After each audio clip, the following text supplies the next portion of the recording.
12 de junho, Dia dos Namorados, e nesse clima de romance, estamos aqui com um casal muito querido, que eu admiro muito, o pastor Daniel Carlos e irmã Ana Maria, para termos uma conversa rápida sobre relacionamento. Obrigada por terem atendido ao nosso convite e vamos falar um pouquinho... Nós é que agradecemos. A gente quer saber um pouquinho há quanto tempo vocês estão juntos, só para as pessoas terem noção, né, de que é uma longa estrada já, né, uma longa caminhada a dois.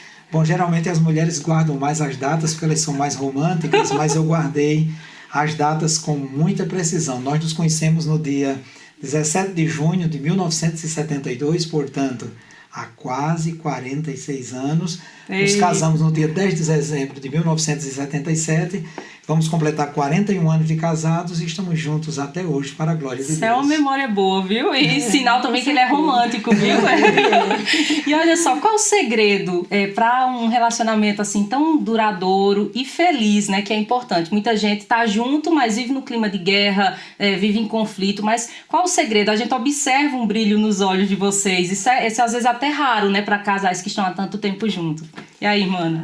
Com certeza é ter tudo em comum a partir de Deus na nossa vida. Nós temos um foco em Deus e procuramos, na medida do possível, viver uma vida conforme a palavra de Deus. Então, nós temos muita cumplicidade, investimos no relacionamento, existe muito respeito entre nós, né? O respeito, E a gente procura sempre viver intensamente aquilo que a palavra de Deus diz, aquele compromisso de estar junto na tristeza, na alegria, na doença, na saúde e todas essas coisas, o dia a dia, no lugar de separar, fortalece um casal quando ele tem uma visão também em Deus. Que coisa boa. E vocês já passaram por muita coisa juntos, né? Vem nascimento dos filhos, teve também períodos de enfermidade, muitas dificuldades, mas vocês, como a irmã Ana disse, venceram em Deus, né? Todos esses desafios, né, pastor? É verdade, e eu louvo a Deus pela existência de Ana, e eu sempre digo para ela: ai de mim se não fosse Jesus e ela na minha vida, porque a Bíblia diz que o homem que acha uma mulher alcançou a bênção, a benevolência de Deus. O Senhor é um abençoado. Não, Deus me agraciou plenamente, e os momentos difíceis que nós vivenciamos até hoje, incluindo a enfermidades sérias, enfermidades terríveis, mas nós superamos, primeiro pela graça de Deus e segundo por esse espírito de família juntos. Nós criamos os nossos filhos assim, ensinando os valores da palavra de Deus, e não foi um momento de enfermidade, foi um momento do meu trabalho. Eu estava vivendo um momento muito difícil, sendo acusado injustamente, e eu trouxe a pasta, o dossiê, o processo da minha acusação, abri no meu quarto e como família nós oramos. Que lindo, que lindo. Em cima daquilo ali, dizendo a Deus que eu aceitava ser punido naquilo onde eu errei, mas foi a família ali, presente, no momento da enfermidade, da dor que tentava nos tragar. Minha esposa foi no quarto vizinho chamar os nossos filhos e nós oramos juntos. Esse é o segredo, o respeito, a primazia que com todos os nossos defeitos nós damos a Deus no nosso lar. Amém. Por isso a família é tão importante, né? Só que infelizmente a gente tem visto hoje uma banalização da família, né? Dessa célula máter da sociedade e um aumento exacerbado de divórcios, né? Na opinião de vocês, o que vocês acham que tem sido o maior problema que tem causado, né? Essas separações, essas brigas, essas dissensões dentro dos lares? Bom, na minha opinião, é o individualismo. Porque quando você está namorando, você noiva, você casa, você não é mais só você. Os dois se tornam uma só carne. Sim. E você aprende, né, a compartilhar tudo. Quando os casais, a gente vê muito isso, um individualismo, cada um tem sua vida, cada um tem seu dinheiro, cada um tem os seus gostos, as suas manias, e não fazem renúncias em favor da prosperidade da família em todos os sentidos. Quando eu falo de prosperidade, eu não falo só o lado financeiro, mas eu falo o emocional e principalmente o espiritual. E é verdade, esse egoísmo, você pensar só em si, você às vezes não abre mão de nada, né? Em favor do outro, né, pastor? Quando eu penso em mim, eu mergulho no egoísmo e não dou visibilidade ao outro, ou seja, eu não exerço o instituto da empatia, me colocar no lugar de outro, para vivenciar o que o outro está vivenciando, interpretar o que o outro está passando e assim juntos traçarmos estratégias para essa vida em comum tão salutar, tanto para nós mesmos que nos ancoramos, nos escoramos e nos apoiamos um no outro, como para os nossos filhos que veem essa solidez. Essa base, né? Não firme. existe casal perfeito. Agora, o respeito produz um relacionamento sólido e resistente. A linguagem de hoje é resiliente. Tanto é que nós vamos completar 41 anos de casados, mas hoje, se me perguntasse, eu a pediria novamente em casamento lindo. para nós vivermos o resto dos dias que Deus nos dá. E eu aceitaria esse Eita, muito bem. Coisa linda. Olha só, tem muita gente que fala que o primeiro ano de casado é o mais difícil, já tem aqueles que dizem da crise dos 7, outros falam que a chegada dos filhos é o momento mais desafiador. Vocês que já passaram por todas essas etapas, né? Existe realmente uma fase mais ruim no casamento ou todo dia é um desafio? Eu não concordo com essa história do primeiro ano, que é mais difícil, nem a crise dos 7 anos. Na verdade, eu não passei por isso, nós não passamos por isso. Né? Até porque, como você está falando também dia de namorado, você precisa conhecer a outra pessoa desde o namoro. Então, o primeiro ano eu não diria dificuldades, eu diria adaptações. Né? Cada um tem a sua maneira de viver e o outro respeita aquela maneira. E eu acho que uma das coisas que destrói muitos casais é a mania de você querer mudar o outro, né? E nunca aceita a pessoa da forma como ela é. Ou de achar que quando casar vai mudar, né? Isso. Né? Então, assim, quando vem os filhos, não é mais uma fase difícil, é uma fase que une muito mais.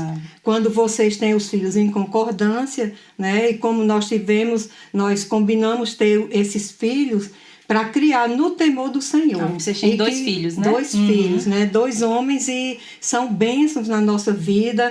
Eu não consigo olhar para trás e me ver sem filhos. E hoje também nós temos 3 netos. São coisas lindas na minha vida, na nossa vida, e que nos deram um ânimo novo para continuar. Muito bem. Eu daria, irmã Karen, um outro enfoque. As fases, nós passamos por todas as fases, mas elas não tiveram tanta prioridade na nossa vida, porque nós já nos casamos sabendo, por exemplo, há casais que, logo quando eles se casam, acham que vão viver eternamente a fase da lua de mel.